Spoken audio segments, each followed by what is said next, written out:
Beyond the fence line, where the wild winds run, where the skies stretch wide and kiss the sun.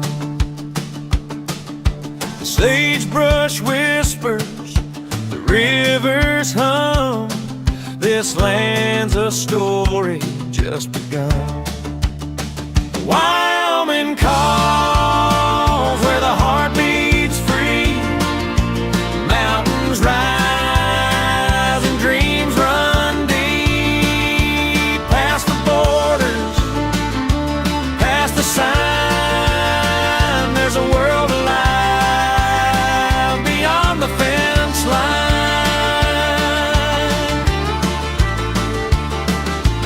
Boots hit gravel and the prairie sings. With every hoofbeat, the frontier rings. From ranchers' hands to miners' veins, the spirit of the West remains. Wyoming calls, where the heart beats free. Mountains rise and dreams run deep. Past the borders, past the sign, there's a world alive beyond the fence line. So come ride with me through the dust and time. Find the soul of Wyoming beyond the fence line, beyond the fence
beyond the fence line, where the wild winds run, where the skies stretch wide and kiss the sun.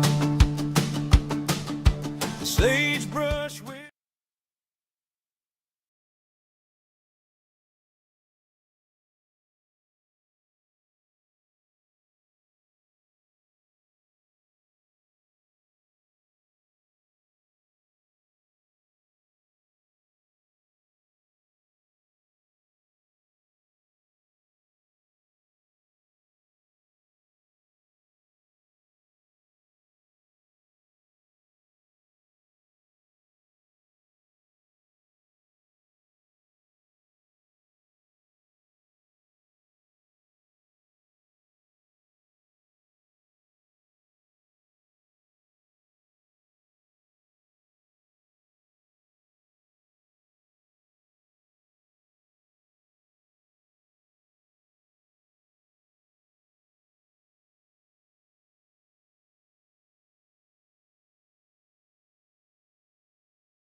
Looks like we're just waiting here for the meeting to get started, folks, and I'll be live streaming on the channels for you guys.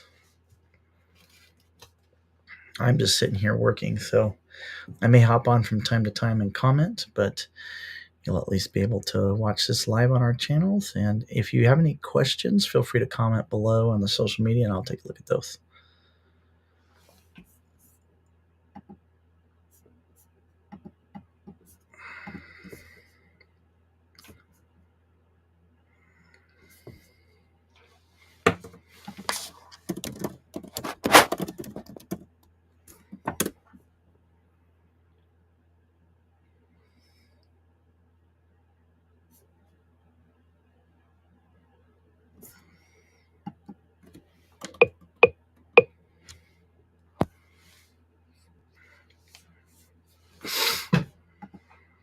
All right, looks like we're getting some feed in here, guys. So I'm going to go ahead and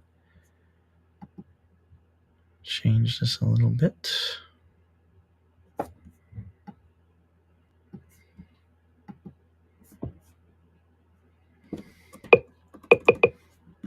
Not hearing anything yet, though. I'm trying to monitor how stable you set that so that I'm not stupid to read the animal. What? There, how's that? Yeah.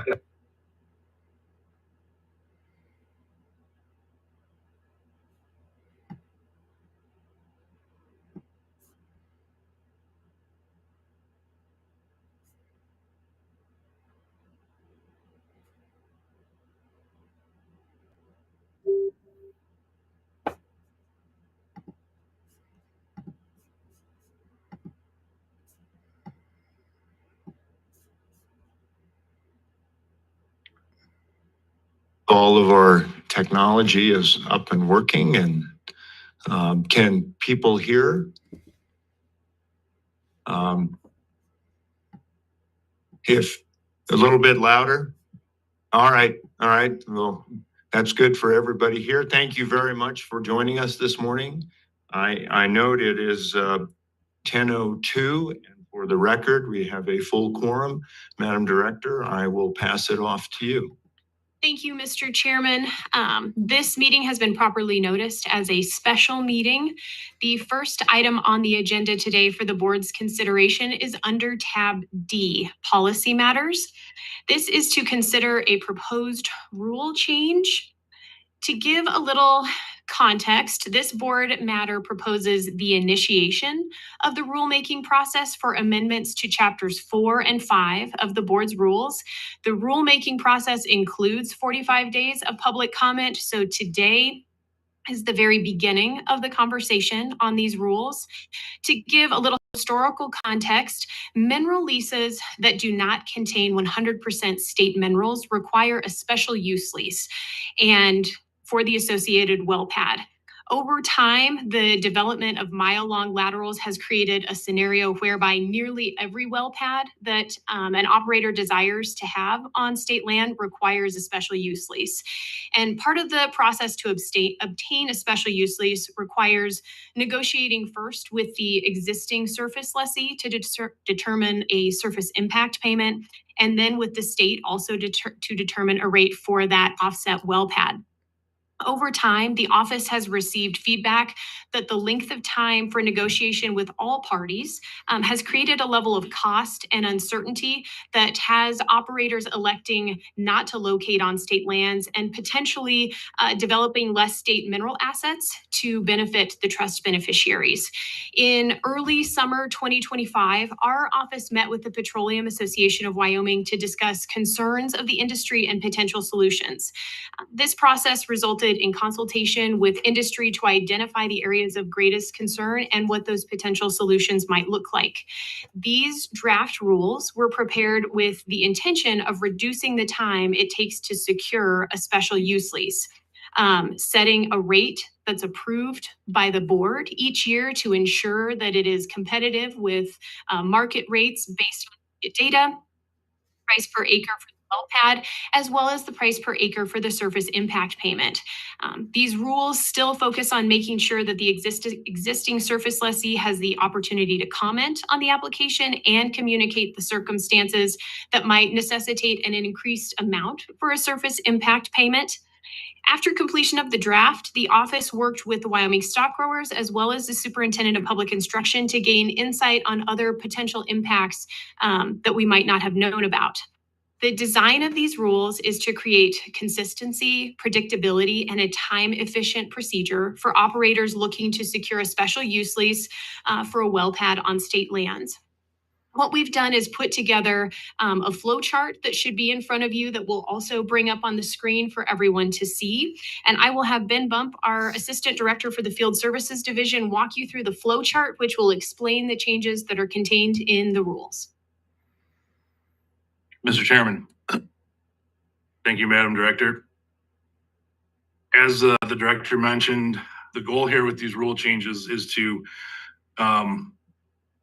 create a process, a separate process from the normal surface impact payment process for well pads, specifically recognizing that the time to construction of the well pad is really critical to everything else. And so to provide certainty by reducing that timeline and simplifying the payments, clarifying the payments, what is a market value to the state for the well pad and what is an appropriate impact payment to the existing lessee for that leasehold. And so you have the flow chart in front of you and just walk through these rule changes. So in chapter 4, one of the first things that we needed to do to separate that process in section 15C was to remove the well pad special use lease from the requirements of that normal surface impact payment. So that's the only change in chapter 4 for the grazing rule, or the grazing and agriculture leasing rules, is removing that as one of the requirements of that section. Moving into chapter 5 changes. The first one is in definitions, section 2D. And that's just to clarify where special use lease means the use of state lands other than for grazing, agriculture, the extraction of minerals. We just wanted to be very clear that that doesn't exclude, that it excludes oil and gas well pads from that definition, to make sure that it's clear. That was a source of confusion. Moving down into section 4, the second thing we needed to do was to remove the well pad special use leases from the requirements of that section regarding lessee consultation and consent from the process, to replace it with a more expedited process that will be in the next section. And so in section 6H, this is really where this process comes into play, the process that is explained graphically by this flow chart. So the first thing is that when an applicant for a well pad completes that application that is provided by the state, part of that is to provide the existing surface lessee with a comment form that we provide. That comment form includes a surface impact payment that is based on a rate that we develop and the board approves on an annual basis. It includes the acreage and the proposed location and the opportunity to provide comments. And so if the existing surface lessee finds that payment to be acceptable and can return that form to the office, then within a 30-day time period, we can expedite that and move it into a director granting a preliminary approval. There's also an opportunity there if that surface impact payment is not adequate for some reason, if there's some extenuating circumstance where that surface impact payment doesn't cover that leasehold impact to the existing surface lessee, they have a process to provide comment back to the office. And this is where, trying to decrease the timeline and also decrease the burden on the operator and the existing surface lessee, where OSLI will step in and contact the applicant and sort of mediate to try and come to an agreement in that situation. And if an amount can be agreed to, then we can also move forward to that director preliminary approval. If it's not, then within a 15-day time period, the office will evaluate both sides. And if the amount is not agreed to, the director can provide that amount, and then it would go not to a preliminary approval, but to the next available board meeting for final approval by the board. So that's essentially the process laid out in that section 6H. And then finally is the change in section 7 to indicate that for oil and gas well pad leases, the rate would be set by a market similar to the schedule for the surface impact payment, where we would set that based on market data, review it annually, and have it be approved by the board so that there can be certainty on what these costs are for the expedited process. Thank you, Mr. To answer any questions. If not, the superintendent was very helpful and may have comments to offer as well, as I think Petroleum Association of Wyoming will also be able to provide some insight, as well as stock growers, since they helped develop these rules. Very good. Madam Director, let me ask if there are any questions from the board to the staff. Mr. Treasurer. You know, from what I recall is that we really didn't have any problems with well pads. It was more on easements. And so it doesn't look like we're really addressing the surface impacts of the rest of the section. You're just addressing the well pads rather than the whole section. Is that correct? Mr. Chairman, Mr. Treasurer, I think one of the things that are encompassed in these surface use leases, oftentimes you'll see the ones that come to the board through the normal process, is you will see a request for offset well pad and associated access road. And so the contemplation here is that the acreage included in that cost would be part of what is brought forward. Yeah, but it doesn't say that in the rules. I would say that, you know, you might make that express that it includes easements. Otherwise, you're just talking about the well pad. And then in the easement thing, I think that we probably need to do a little bit of identification about what the private market is getting and why that is, because there's a great degree of a variance between what the private sector is getting and what we're charging for easements. So I'd say delve into that. That might be an entirely separate section or something that, but as we go through the 45-day process, we need to understand that and understand that there's basically more than one market. You got road access, you got pad access, and then you have other types of easements. Thank you. Thanks, Madam Director. Any other questions? If not, I'll turn it to the superintendent. And I do see Mr. Obermuller, you'll be following that. I see your hand is up. So, Madam Superintendent. Thank you, Mr. Chairman, and thank you to staff for the explanation. I think this has been a good process. As the director noted, we had a working group with the Petroleum Association, the Stock Growers Association, myself, and the staff. And we're able to meet several times, also present to the Stock Growers Association convention in December. Made changes both from Stock Growers and Petroleum Association. It was a really great process because these rules are important, I think, because they do two things. Number one, they help to really streamline that process between your surface use lease and your surface impact payment. We've had operators that have been waiting for almost a year and a half to get a well pad constructed. We don't want to be slow in our state land development there of oil and gas production. And so it does that really significantly, speeds up the process, for our oil and gas producers.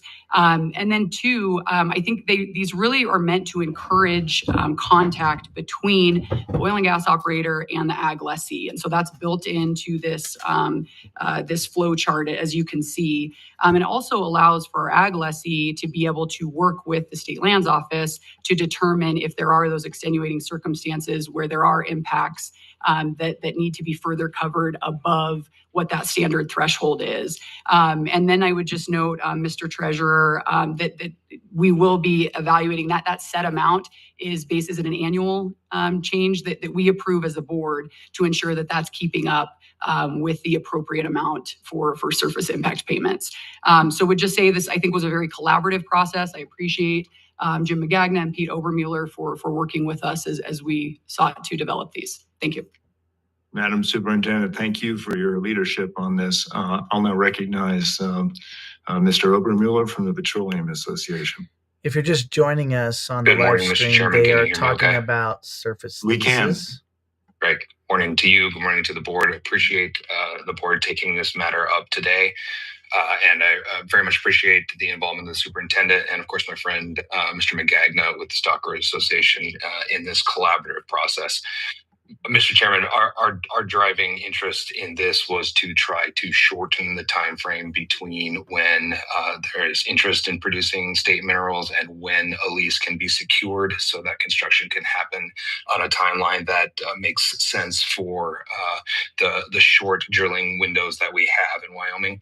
And very much appreciate the collaborative work that went into this that will work for us. And I think Mr. Magagna will agree will work for the grazing lessees. And I'm happy to answer questions about the details if necessary. I think that I have member companies in the room that could also answer questions if necessary. But I will leave it at that, Mr. Chairman, and thank you for your time and the board's consideration.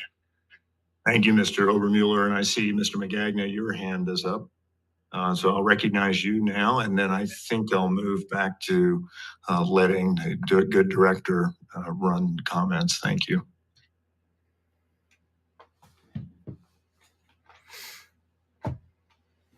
Mr. Magagna, it looks like you're still muted.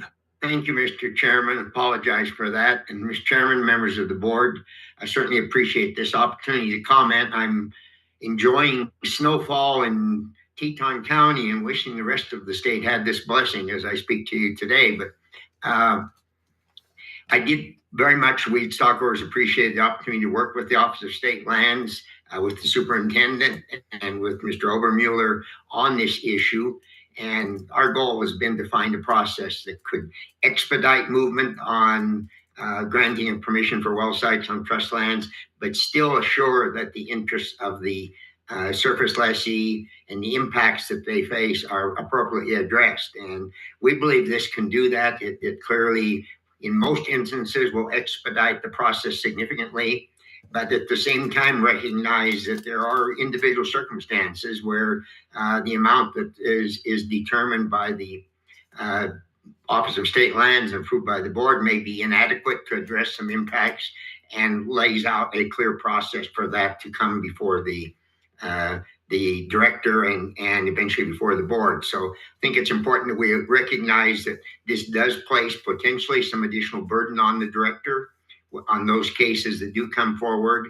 And there are, extenuating circumstances, particularly with regards to road construction, that may determine when some of those needed that additional attention. But we believe the process can work with the good faith engagement of all of the parties. And at this point, encourage the board to move forward with the rulemaking process here, and recognize that as that happens and we receive more input from our membership in that, we may be offering some minor tweaks to this as it goes forward, but we think in general it accomplishes the purpose to the mutual benefit of all the parties.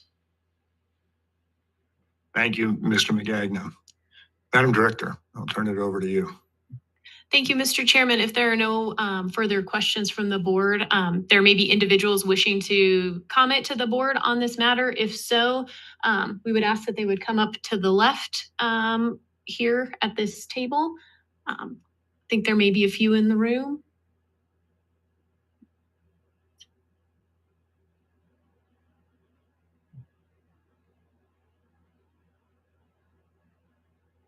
I think Sorry, I couldn't hear very well.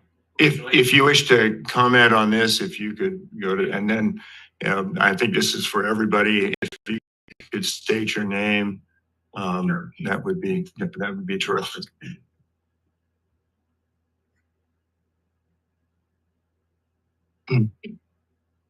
Mr. Chairman, members of the board, my name is Frank G. Ethorn. I ranch about 25 miles north of Douglas with my son, W. Frank Ethorn, who is also here. I have a question about the process, and it may have been covered. If it was, I apologize for that because I couldn't hear real well out there, but the current process, there's a form that the state land board sends, or the state lands office sends out to the rancher to ask how this will impact their operation. And I normally put in there that I'd like to see a speed limit of 25 to 30 miles an hour, no more. And I'd also like dust control as needed. My question is, will this new process bypass that step? Mr. Chairman, Mr. Ethorn, I can answer that question. No, it will not bypass that step. There still will be a form that will go to the existing surface lessee so that they can put any information, any concerns that they have, any comments that they have on the entire process and negotiations. That the thing that becomes set is the schedule for the surface impact payment, but that does not restrict any other negotiations between operators and surface lessees for things like dust abatement, noise, speed limits, things like that. So no, that will not be erased in this process in any way.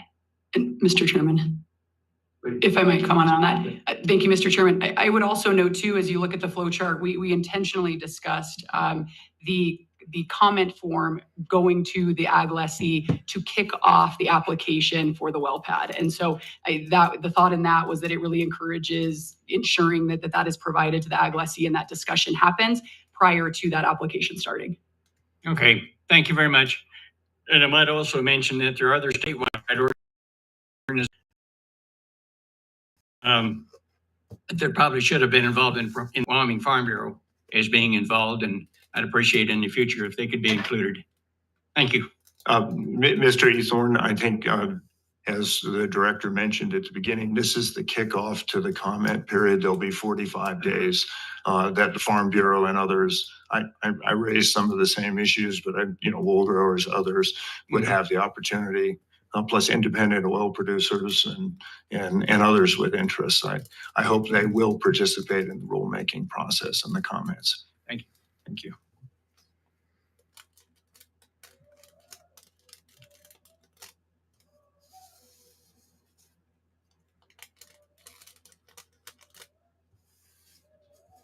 Mr. Chairman, members of the board, my name is Rob Boner. I'm associated with a family ranch north of Douglas, north of Glen Rock, and down by Orange Junction farm and ranch operation. Also, for clarity, the father of Senator Brian Boner. Also, frankly, I've had a contested case in front of the state land office, and I think came to the board. And just want to make a comment on that specific case. The issue there was eventually my request that any compensation package match exactly what we do on our fee deeded surface. Operator refused to do that. And so I refused to agree to any kind of the forms. So just for clarity, and it took quite a while. I think we've been messing with this for 1.5 years or 2 years. From my perspective, this could have been settled quickly and easily if the operator had agreed to what I consider reasonable terms, simply match the rates on state land as you pay for your operations on our private surface. We still have not come to that conclusion. Then so just want to clarify that. Also wanted to comment on the proposed rule changes. And I think it's important to understand that the market rates for surface use are completely different throughout the state. different rates in Converse County than you would in Laramie County, significantly different, probably significantly different than Sweetwater or Sublette County. Not a lot of private land there, but nonetheless, the point is, I would have a real concern with an arbitrary rate set by the board generating from Cheyenne. My thought would be to look to the eminent domain statutes, which define fair market value. And that statute, If you're just I would be tuning in, referencing they're as talking about, 1-26 they're having questions about 704, land use, surface subparagraph leases C. for And all it simply pads says is for that oil fair market and gas, value is etc. defined as transactions for a like and similar property. Frankly, that would get to my point is, operator, you pay the same rate as you're paying me. You pay that in some package to the state. Really don't care about the split. My concern is that if state lands does not match market rates, there's going to be a strong push to move things onto the cheaper state lands. And I don't think that's fair to the private landowners or fair to the state. I think as a government, you should be reflecting what the private market is doing, not being lower than it, not being higher for it. So I would suggest a process that would include that the state land office seriously consider and give strong weight to the eminent domain statute's definition of fair market value.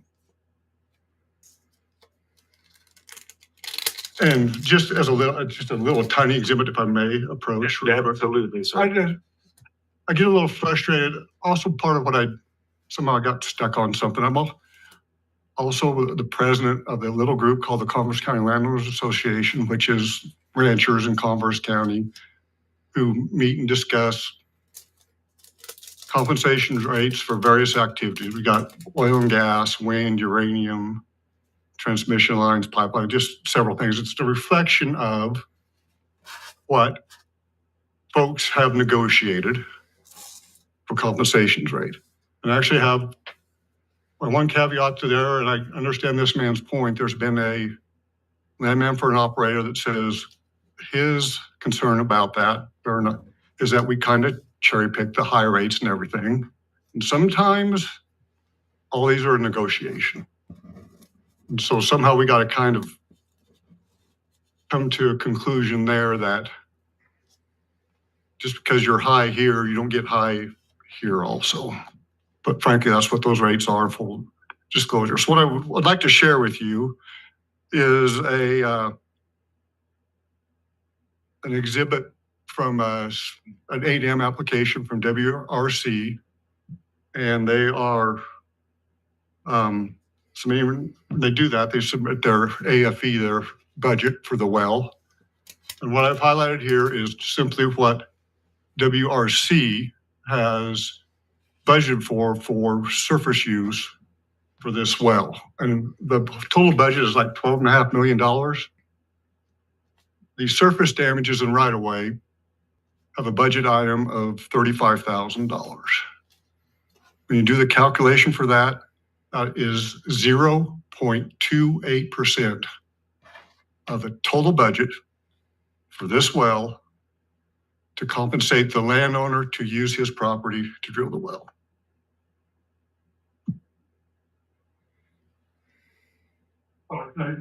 yeah, Mr. Treasurer. Yeah.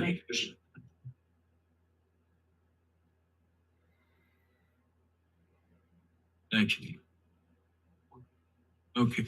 Yeah, I'm just wondering, if we're going to try to get some, reasonable amount, would that be done on a county basis? Would that be, rather than I tend to agree with you. One size doesn't fit all in every area, but is a county basis, I guess, good enough for a starting point?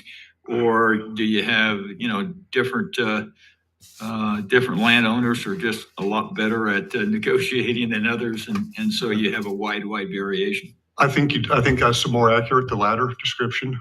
And frankly, this example I've given you has the landowner's name in there. Pretty good negotiator, so that's probably pretty high. I would, if we look to the eminent domain statute, it says like and similar and like property. So my thought would be that if there's a contested compensation package, that the director's office look at the last 2, maybe 3 agreements that landowner has done, and those would be the rates that the director's office would agree to. Okay. And here's my problem with setting rates in Cheyenne. What I'm afraid of is you could end up with something similar to what has happened with the forced pooling statute. And again, an arbitrary rate of 16% if you're forced pooled for unleased minerals. That has now become the standard because operators look at it and say, well, I can either pay you for a lease or I can force pool you for 16%. And I can tell you in Converse County that royalty rate is significantly higher than 16%. If you're just joining So now us, the we're operator watching the State not that Land and happen, but Investment Board meeting out of skip off on Douglas. the lease bonus payment It was a special meeting. and then pay a They're lower talking about royalty rate. surface So it's really leases caused a for pads disadvantageous and ranching, marketplace for the private making sure that it's interest. fair for everybody, in including the Converse private County. landowners. Thanks for the information. Thank you, Mr. Chairman. They're going to be talking Thank about you. Rob, I just wanted to follow up. wind leases as well and taking public There's comment on that some later. similarities, it seems to me. If you have a with what question happened for the during State Land and Investment Board, please 1990s, post it early in the 2000s comments with and I will Colbert, try to which ask those questions I think when the public has caused an the eminent opportunity to domain ask questions statute towards to the be end of the meeting. revised at that time. And, I think what you're talking about is trying to find the sweet spot between let's hold up development and try to hold hostage the operators that are trying to get things done. And then what happened there, which was to drive a lot of operations to state lands with the idea that you would force development of the coal bed methane. And I think that kind of that sort of caused a problem. And I'm hoping that we, in the process here, are able to avoid that kind of a situation. So coming with the local rates probably helps, but there are some pretty sophisticated landowners in Converse County that probably set a market. Do you have a thought on how a person can sort of make sure that we don't hold up production or hold hostage development and find a fair way to be able to compensate both the state and the land interests? So just as an aside, my frustration with this contested case we're in is, in my opinion, it could have been settled a year and a half ago, but we just couldn't get there. So I've probably heard, well, I was clear from day one. This is what it's going to take. You agree with that, and we're good to go. Well, we never did get there. So in the timing, I understand that you do not want to hold up development. Also takes 2 to tango. I guess I would just go back to, without getting overly complicated, something you would do in an eminent domain case. Here are the last transactions I've had. And in this case, we have had several. This operator, SUA. I would just go back to history and say, I don't think you want to go back 10 years because market rates change frequently. But I would say the last 2 or 3 transactions and use that as the rate that the director's office would approve for a compensation package. Madam Superintendent. Thank you, Mr. Chairman. Question for you. You had mentioned that you don't care about the split. You know, a lot of states don't have a split on the surface impact payment. And so I'm just curious if that would be acceptable to you in terms of it only actual impact to the ag lessee or shown damages. So here's the issue with when you think about compensation for impacts, because everyone's different. So if you have a situation where there's limited road access or none, then as a rancher, your impacts are very few.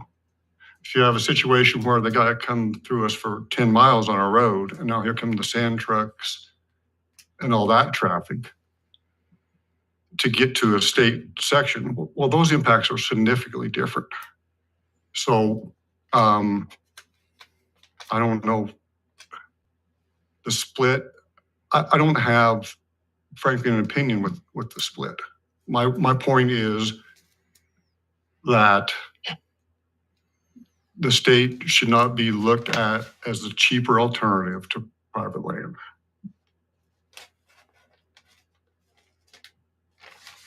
Further question? Yeah. Mr. Secretary. Well, thank you, Mr. Chairman and Mr. Boner. Appreciate your comments. Can you put a little more meat on what you think the revisions are? I mean, I understand what you're saying on citing the statute, but and I do think it's important to note, and it's going to lead into my next question. This is setting off this is what it's called, promulgation in the code. So it's promulgation of the rules. It sets off usually what ends up being a 45-day comment period. I do think later on or very soon the office should lay out who's going to be the contact on that comment period and everything. And then it will come back to the board for what's called adoption. And then it goes to the governor for his ultimate signature if the board were to approve. So this is setting off the process. But I guess before I lead into my next question off the process itself, could you put a little more meat on some of the language? I know this is, kind of just conceptual and it's all kind of happening quickly. So it could get rolled into comment or future discussions, but what is some of the language you'd think here would get to where you want to go? If I could just maybe quote the statute. So we're talking of, this is again, eminent domain, and it's compensation for eminent domain actions. And subparagraph C reads, values paid for, so we're trying to define fair market value. So C says that it is the values paid for transactions of comparable type and size and location by other public or private entities in arm's length transaction for comparable transactions on the same or similar property. So that's the concept, Mr. Secretary. We'll probably tweak it a little bit to get it more defined down to the landowner lessee of that. So you're consistent with prior transactions that landowner or lessee has executed. Yeah, and you could define, Mr. Chairman and Mr. Boney, you could define maybe reasonable measurable and say that that's reasonable measurable. That's one way to effectuate what you're talking about, or at least that's a defense of what's reasonable measurable. That's given a higher consideration. My point would be to try to make it specific so that because as the treasurer mentioned, there's going to be different rates even within Commerce County. If you make it too convoluted, then people are going to cherry pick. Operator may cherry pick the lowest rate he has somewhere with an out-of-state landowner. So I think it should be reflective to get the market rate for the state. It should be reflective of whatever that landowner lessee has been able to negotiate with the operators. That makes sense? Yeah. Mr. Chairman.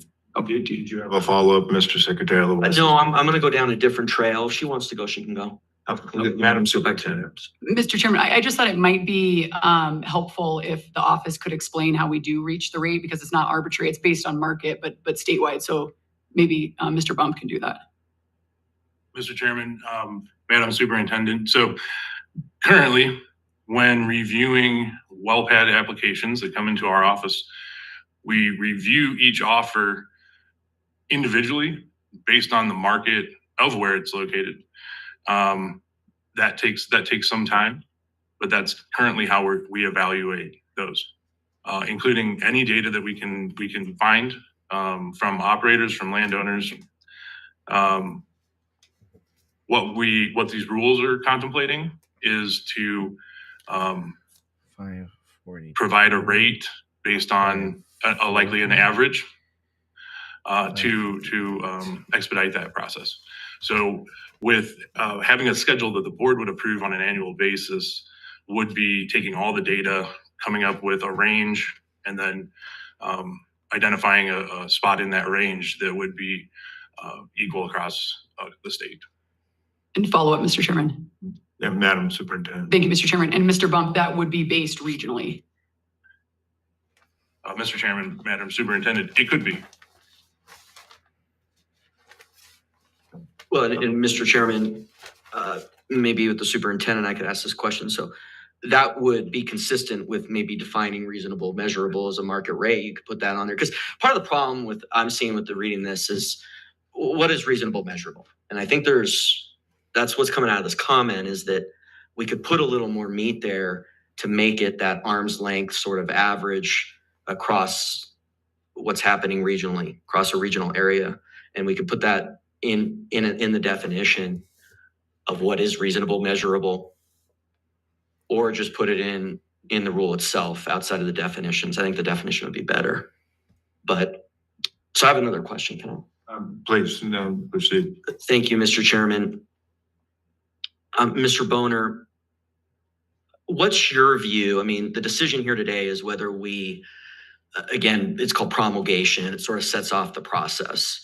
And do you think that we need to wait, get a little more meat here, or do you think you have the confidence once we lay out how to comment that we can get there on some language, and when it comes back to the board after the comment's over, maybe then amend it, or hopefully it's maybe it's recommended by the state office at that time. I mean, that's the decision here that we're facing. So I want to get your view on that, is whether we start the process today, or what's your opinion on that?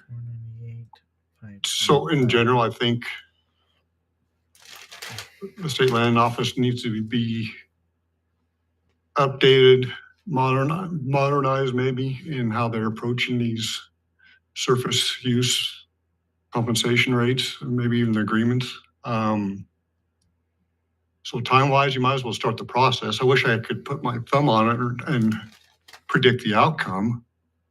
But my comment would be, as you go through this process, please listen to the people who have experience in this area and not maybe the lobbyists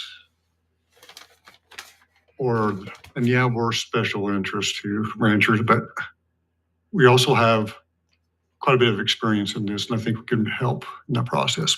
As far as the timeline, I don't want to rush it. I don't want to delay it either. And Mr. Chairman, one thing I want to comment on that is I just want to encourage people to stay involved in this, because we got lucky here that we got this moved to Douglas. This has been a challenge to get regional meetings of the State Board of Land Commissioners. We've had, I think, one other in the time I've been on, maybe two. And I doubt that as this process progresses, it will probably be back in Cheyenne.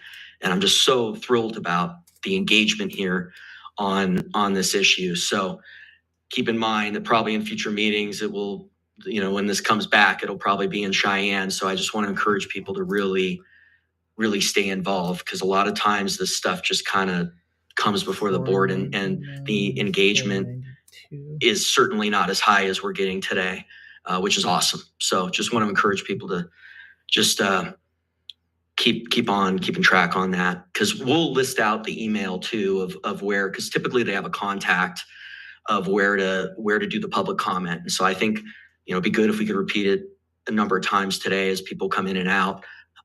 And on the notice, it'll be noticed as well. Our office actually administers the rulemaking process. That's in state law as well. So the website where this is all done is administered by our office. So if anyone wants to contact our office on the process of any of the rules on these agencies, how to contact and make comment, it's really important because these rules, oftentimes, they don't get any comment at all. And there are oftentimes more things are going on with these rules than statutory changes.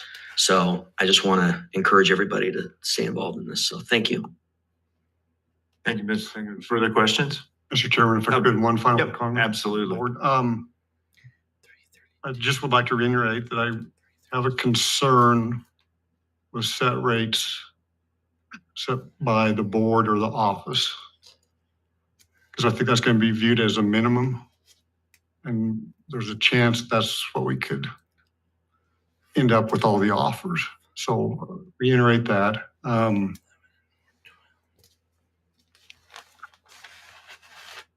then the final point is, I know we're here just to talk about rates. I don't know how to describe what goes into this. I have in front of me a comment form. It's this wide for a salt water disposal line. Our current salt water is 13 pages. Put my comments in a space that big. So it's just, there is, to your point, Mr. Secretary, we need to be engaged. I would say that maybe the director's office needs to be a little bit more engaged and more understanding and more communicating with landowners also. Mr. Chairman. Madam Superintendent. Just a follow-up question on that. So you wouldn't be satisfied with any rate set, been based on market rates and the analysis by the office? I don't think so. I think I would rather have the operator submit something and then have the opportunity for the landowner lessee to dispute it, and the evidence would go to current rates that landowner and maybe that operator have negotiated for private use agreements, use of private land. Okay, further questions? Yeah, Mr. Chairman. Mr. Secretary. Question for the office. Could you lay out, and I think it's important we repeat this as people are in and out across the day, how the comment is going to work for formal comment and who's the contact lead in the agency? Mr. Chairman, Mr. Secretary, should the board approve this board matter, it will then work with the governor's office and the Secretary of State's office to set up the process. As we mentioned, there's a 45-day comment period where anyone wishing to submit comments to the office are encouraged to do so. The email at which that is to be sent is slf-public-comments@wyo.gov. When these rules are released for public comment, it will be in that notice. When these rules are released for public comment, it will also be on our website. So we encourage anyone that has any interest to do so.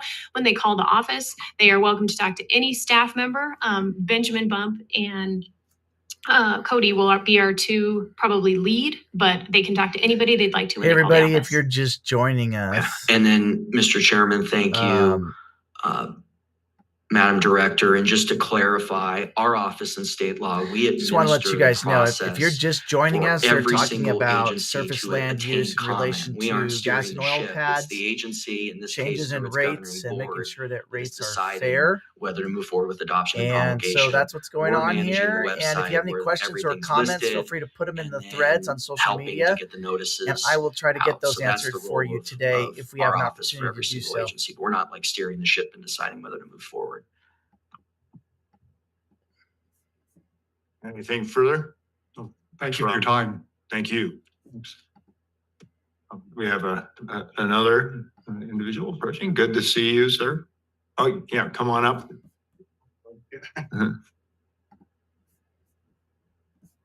I'm Ryan Antonio with Anschutz Exploration.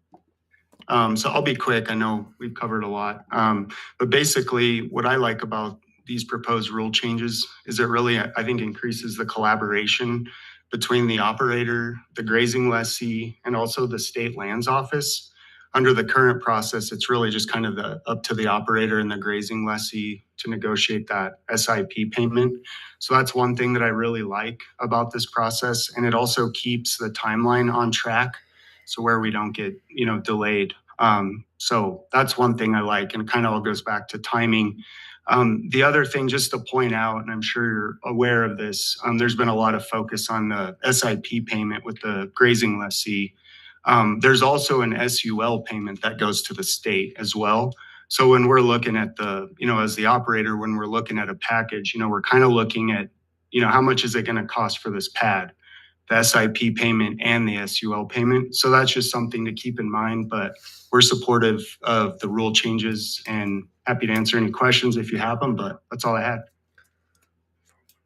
Any questions? I have one comment. I mean, sort of going back to the history that we experienced with coal bed methane to a degree. I think having a predictable process is really important. Having worked in the oil and gas business and also being a grazing lessee, sort of have both sides of that. But one of the issues I'd like you to sort of speak about is the timeliness of this. I think one of the issues is that in the past, we've had a process where it's been a quarter away. And the way price volatility occurs, the way mobilization costs occur, the way all of those things happen for the industry. Could you just reflect a little bit on sort of predictability and timeliness? Oh, absolutely. So yeah, like my job is to, find a surface location, the best surface location for the company. And there's a lot that goes into that. Topography, environmental stuff, access. But one component of that is how quick can we get approval, whether it be an SUA or an SUL. And that all factors into the selection of a location. So with this process, it'll give us more predictability on our locations and how quickly we can get approval so we can plan more effectively. What we've found ourselves in some cases is where we do have a pad on state lands. We don't know how long it's going to take. And then that pad either gets delayed, on the schedule, or maybe removed off of state lands onto fee lands where we can get the approvals faster.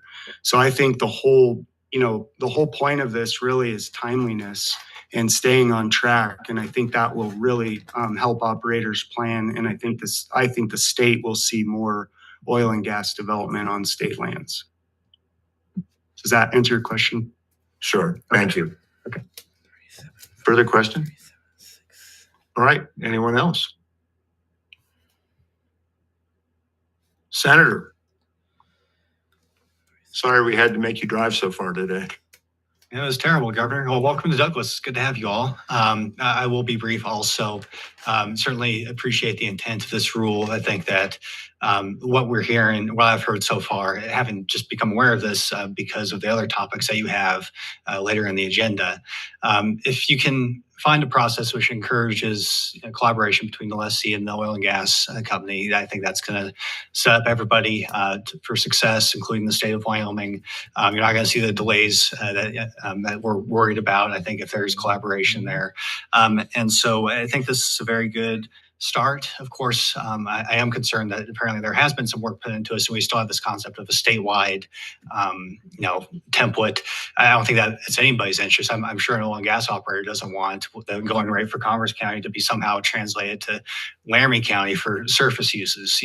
So I'd encourage the exact opposite approach. Maybe allow the opportunity for the grazing lessee to submit a lease they have on their private surface to the state lands office, and that could be used for that particular lease. If the oil and gas operators comes along, they have something ready to go and move in that direction. So the exact opposite direction from what's being contemplated here with the statewide rate, or maybe allow for the opportunity at least to, and then fall back on a countywide rate or something like that later. And then specifically, there's a reference to compensation on a per acre basis, and that's just not how it works, at least not around here. There's more than just per acre compensation. There's compensation is based on the amount of truck traffic. That's huge, especially when you have multiple wells on one location, each one drilling 2 to 3 miles laterally. That's a lot of truck traffic being concentrated in that tiny little area. So removal of that stipulation that is somehow only going to be limited to a per acre basis or an annual compensation. Maybe somebody has a different agreement So those are the specific suggestions I have at this point. If you move forward, and if this is a concern, I see no reason not to. But certainly appreciate you being here in Douglas, and I look forward to continuing to engage in this process to make sure that we get it right and achieve, I think, everybody's goal here, which is to have a state process which relies heavily on the private sector, so everything can go smoothly for everybody. This, but I keep coming back to finding the balance and how important that is, both for the operator and for the lessee. And I think the state also needs to get its value there too. Going back to 2000, when literally the way we balanced our books was to have somebody die. We sort of pulled our way through. At that point, the state was desperate for money and really pushed the go blue notion, which then worried adjacent private landowners, as you know, for collateral rights. I don't want to get back to that situation. So I think trying to find a balance so that you have a reasonable market rate, not one that's sort of, engineered. And I'm not saying people do that. I'm just saying that there's the potential, and allowing for predictable development moving forward. And I think predictability is really critical, because in the industry, you have drilling plans, and if they're delayed, a well that might be economic under one set of circumstances is no longer economic. And that's why I really hope that you'll be engaged in this process. Absolutely, Governor. I think the goal is to, make sure that state land is treated the same as all the adjoining land. And if we achieve that goal, then everybody will benefit. You see a room full of people. You see what happens when it's at least perceived that the state lands process is used to cut corners. And I think that's part of the reason why we had such a large amount of public input here today for a later topic. So if we can avoid that, hopefully that'll be advisable and everybody's mutual interest. Further comments? Okay. Madam Director, is there anyone else that wishes to address the board on this matter?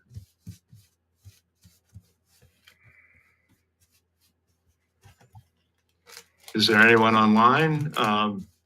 Comments from either Mr. Obermuller or Mr. McGagna?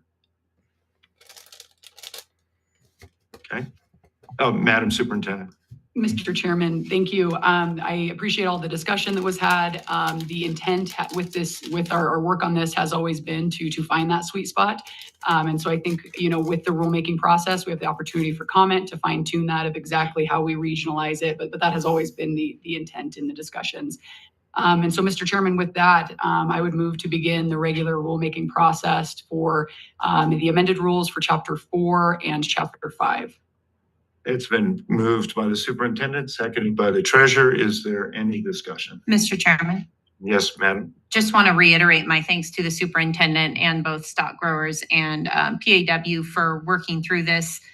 We make our oil and gas operators jump through a lot of hoops to work on state land, and I think this start is a good move to at least making sure they can expect how big and how high the hoops are. So that's all. Thanks. Further discussion? Hearing none, all in favor signify by saying aye. Aye. Nays? That motion carries. Thank you, Mr. Chairman. Next on your agenda is under tab F, number 1. This is a request for a lease term extension for an oil and gas lease. This lease was held by Phoenix Energy One. They have requested a 1-year lease term extension for their lease. If approved, this lease extension would expire December 1st, 2026.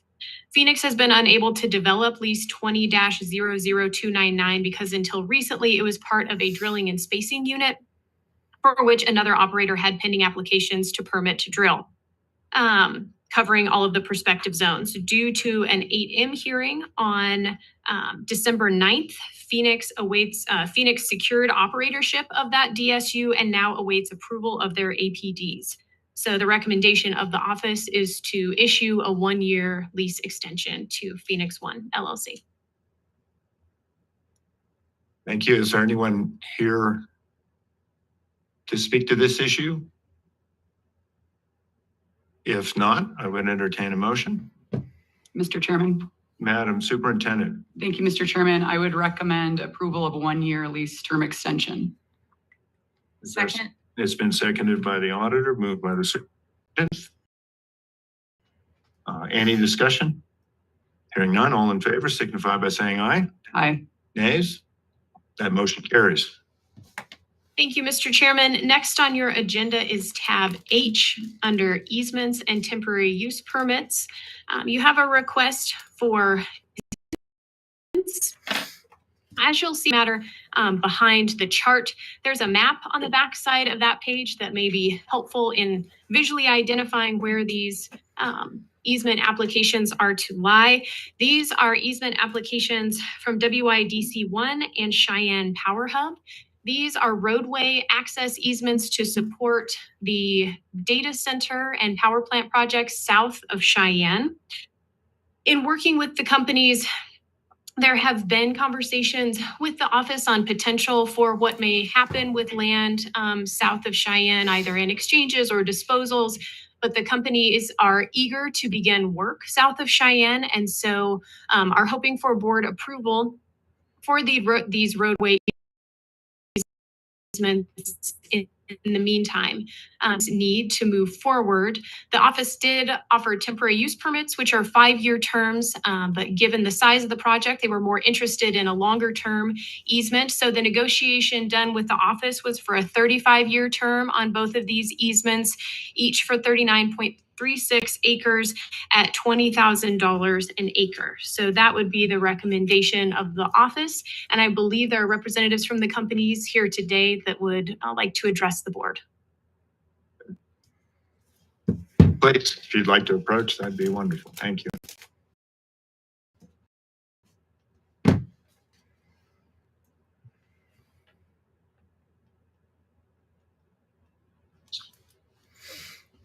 Two chairs, 4 people, I'm sorry. We can do this. We're efficient. Okay, go ahead. We'll rotate. That's good.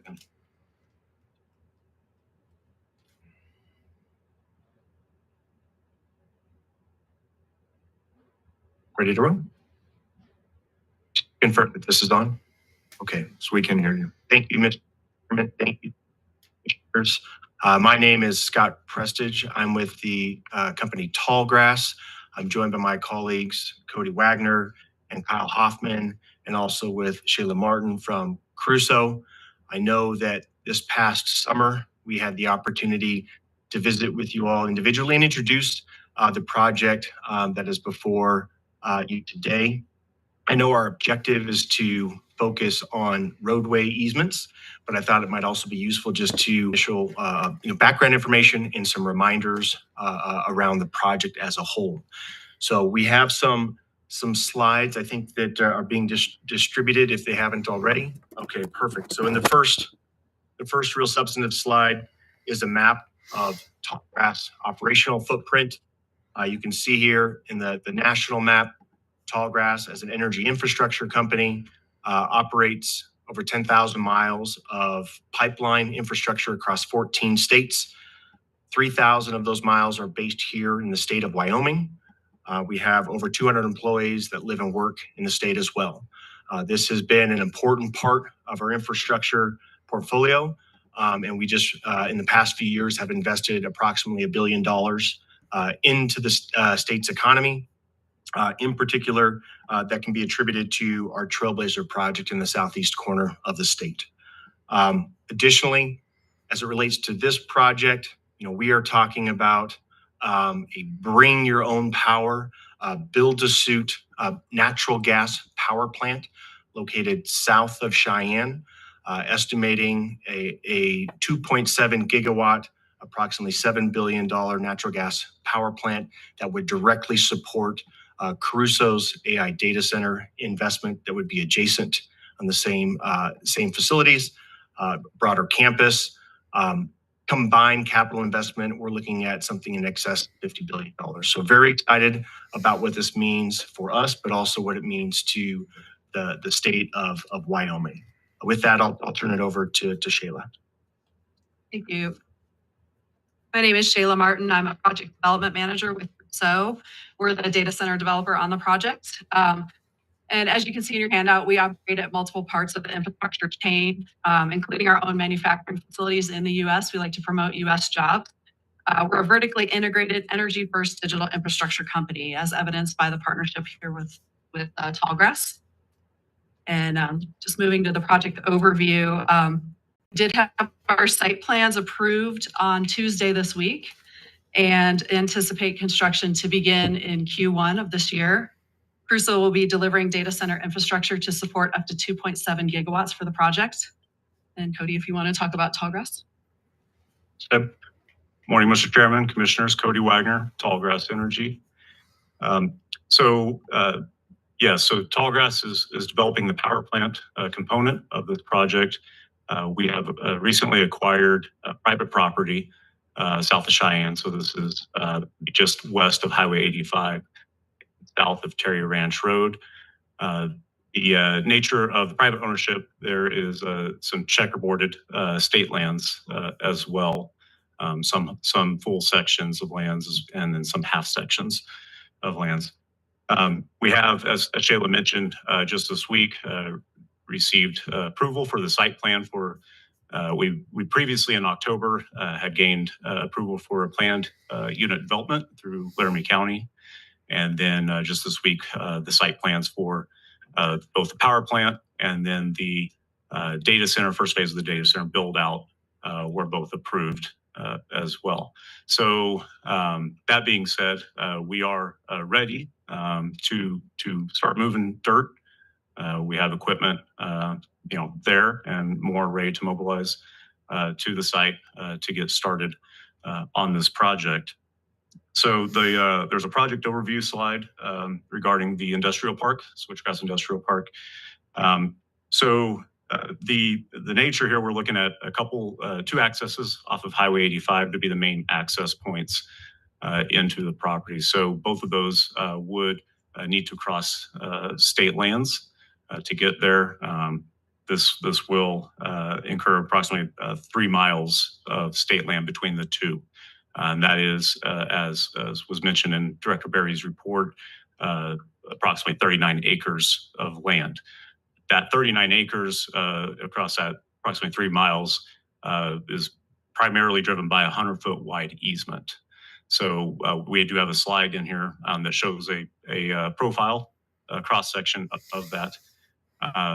As related to the project, we're requesting a 100-foot wide easement due to the amount of traffic and trying to manage the traffic and safety in and out of the site. So the 100-foot wide easement would accommodate 4 lanes of traffic, and then of course provide for sufficient drainage and shouldering along the road as well.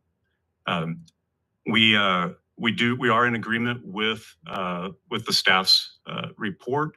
However, we would like to request that the board consider a longer term of easement. So instead of 35 years, we would respectfully request a perpetual easement. And this is driven primarily, by the amount of capital investment going into this. So, of course, with power plant investment, as was mentioned earlier, we're talking between the power plant and the data centers upwards of $50 billion. So, we anticipate this infrastructure to be in place for a very long time. And so we would request that the staff consider that. Now, we do have several maps in here. As was mentioned also in the staff report, of $20,000 an acre for the consideration. That is on a per applicant basis. So, this is a non-exclusive easement that both Tallgrass as well as Crusoe would have rights to utilize. So we would each be paying that $20,000 an acre. As is highlighted in the deck, that payment would be $787,000 across these 3 miles, approximately 3 miles of road. So it's also up on the screen there, but showing, depicting the location of those roads.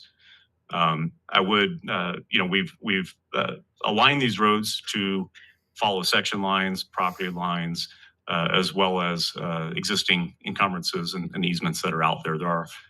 We are working around what's referred to as the South Cheyenne Solar Farm out there. So that is, we have 2 roads that you can see on the screen. The south one would be the south access. That's on the south side of that solar farm. And then what we call the mid access would be north on the northern one on this map here, is just on the north side of that solar farm. So we're bringing 2 accesses. We've been working close collaboration with YDOT regarding traffic studies and improvements that need to be made on Highway 85. And we're very close to implementing those.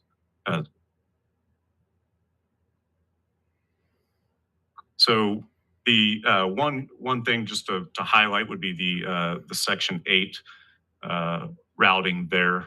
It does kind of make a U shape down and within that half section of state-owned land, and that again is following the existing encumbrances that are out there and the property lines, and then allowing for what we think would be the maximum utilization of the long-term utilization of the state property for future development. So that is the reasoning for that routing.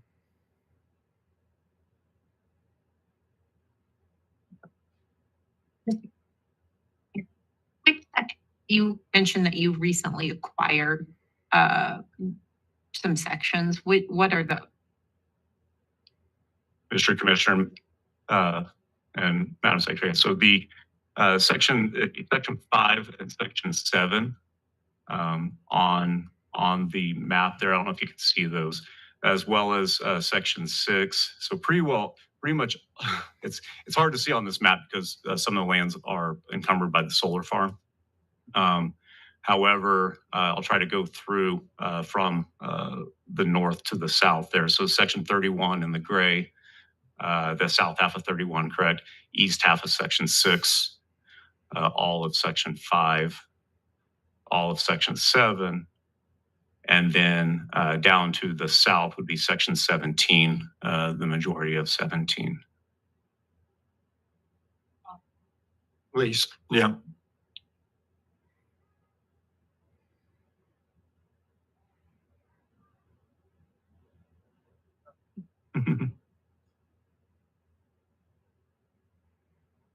Quick follow-up.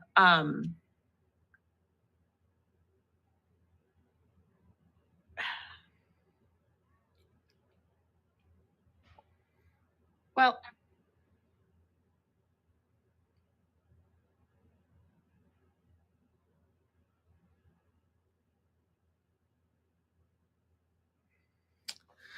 while it's quiet, if you guys are just tuning in, they're talking about a natural gas and data center development down here in the Cheyenne area, and they've got the green light to start breaking ground.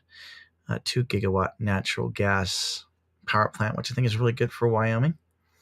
And they're in partnership with a data center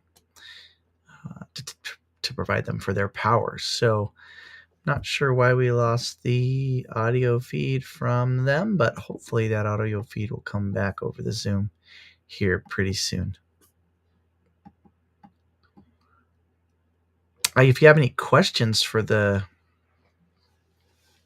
State Land and Investment Board, please feel free to comment on these threads across social media. I will try to ask those during the public comment section at the end of the meeting today, although the public comment section is primarily dedicated to the topic of the wind turbines. I think we should be back on.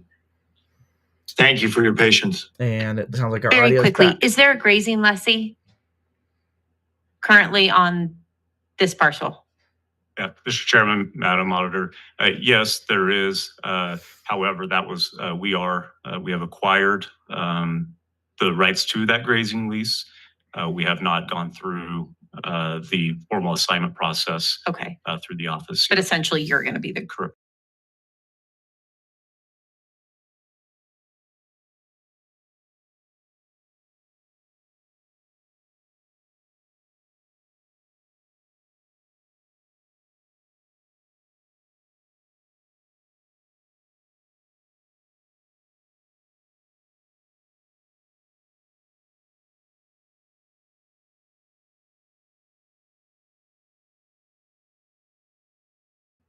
Mr. Chairman and Madam Superintendent. So yes, there is a roadway detail slide depiction there again for the cross section, and that I think that's the best explanation of the 100-foot width.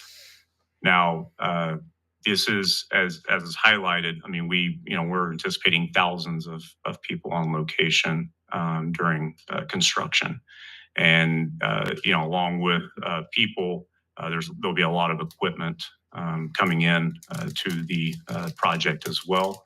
And so the design is partly based on prior experience. I can let Shayla with Crusoe speak to their project that they have as well. Sure. We have a project in Abilene, Texas, where we have thousands of employees entering, very similar to what will be taking place here. And having the ability to adjust the directional configuration with having 4 lanes has been really helpful in preventing safety issues, being able to move traffic in smoothly. We want to prevent backups on Highway 85. So this too would let us, adjust that directional configuration if we have a heavy delivery day. So that would be one of the reasons, just safe entryway for the employees and the large deliveries. Other questions? Mr. Chairman, just to speak to the 2 different terms, these applications were received last Tuesday and Wednesday. And so our office worked as best we could to analyze in the time that we had. We have market data primarily for the 35-year term as recommended by the board's rules. And so we're certainly willing to look at what different rates for different terms might look like. But the only evaluation we've done in this time is for that 35-year term. Mr. Chairman, just follow up on that. And that's kind of where I'm going with it. I trust me, I know about easements, operated oil and gas, and your WAMs that are in the checkerboard. So I get checkerboard dynamics and need for easements. I think what I'm worried about here is the size, the TUP versus easement. But then also when you look at Section 8, I mean, we have a higher level problem here of what we need to do with that section. And so that is my worry that then what are we going to do with leasing on that section? And so I also wonder and again, I know development, you want to speed that up, but to push this to a special meeting rather than our regular meeting where we can sort through some of those dynamics. So if you could speak to that. Mr. Chairman, yeah, so absolutely. And we greatly appreciate the staff's time and efforts that have been given to this project. And, we have had prior, some discussions moving in. Now, yes, the applications, formal applications just recently went in, of course, over the holidays. However, yeah, we have certainly taken into consideration the payment, we believe to be, certainly fair to market. Especially as it relates to having multiple applicants. Now the Tallgrass and Crusoe are both applying here and paying what we believe are very competitive market rates for these easements. But we also anticipate having additional applicants that will be applying for those same rights over those same roads. So the way we would see this here is that the state would be getting paid for the same piece of land for that same right of way multiple times, and so that's certainly I think something to take into consideration as it relates to Section 8 and then also the term. These obviously this is a major capital investment. I mean, this is bigger than anything we've ever really seen here. So ensuring that we have good, secure, permanent access is very paramount, especially when it comes to financing a project of this nature. A 35-year term, of course, yeah, we're certainly aware of how renewals would work. but that's of course assuming that the state is the owner of the property at that time. There's always a possibility, especially with the development potential, happening in this area that those lands would be disposed of otherwise. And so, we would, while, Tallgrass or Crusoe would certainly like to be the owner of the property later down the road. It's always possible that somebody else is, and then a term easement is going to term, and we may not be able to have secure access to the site. So that's a risk that we see as a company, as a risk that, of course, banks see as well. So that is the request for the additional term. That also leans in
All right, so we are on break. I will start part 2 of this live stream of the State Land and Investment Board meeting. We should get some more community interaction for the latter half of this.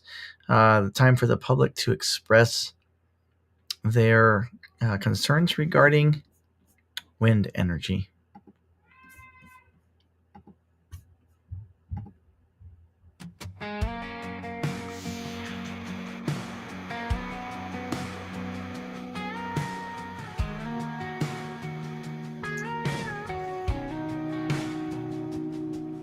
Sun comes up on a small town road.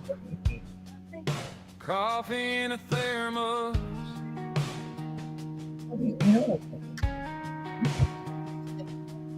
Steel toe boots.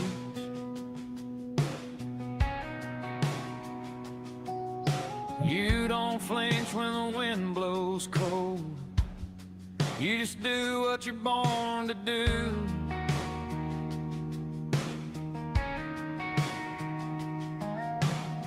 Calloused hands on a busted gate. Fix what's broke till it holds its weight. You don't cut corners, don't fake the shine. You see it through every single time. That's the code of the West. Stand tall, give your very best. Your word is the mark on your chest. You ride for your people, you don't forget. Some things you just can't buy. A clean heart and a clear sky, know where to draw that line. That's the code of the West. That's the way I ride.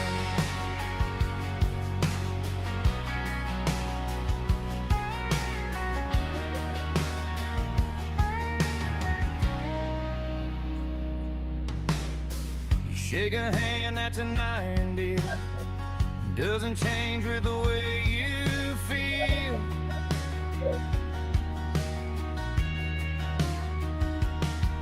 If you say you'll show, you'll be on time. Rain on the roof or a blue sky shine.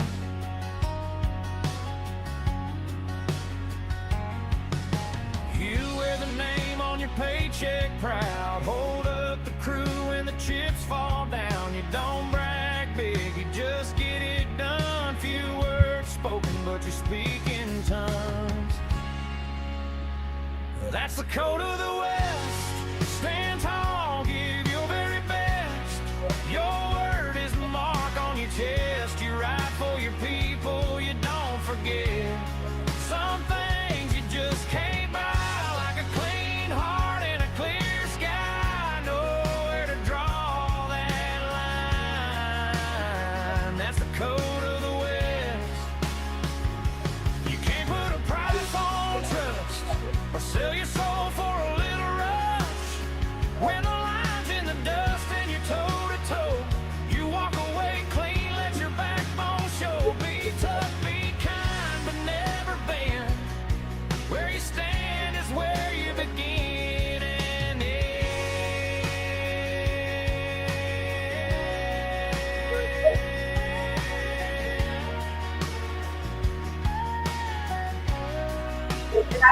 That's the code of the West. Stand tall, give your very best. Your word is a mark on your chest. You ride for your people, you don't forget. Some things you just can't buy. Like a clean heart and a clear sky. Know where to draw that line. That's the code of the West. That's the way I ride. Well, I wrote these and got to amendment to Are we going to the pool, the indoor pool thingy? Well, I would guess so. That sounds so fun. Thank you, Dad. Well, I think your mom, I mean, she's the one arranging it or whatever.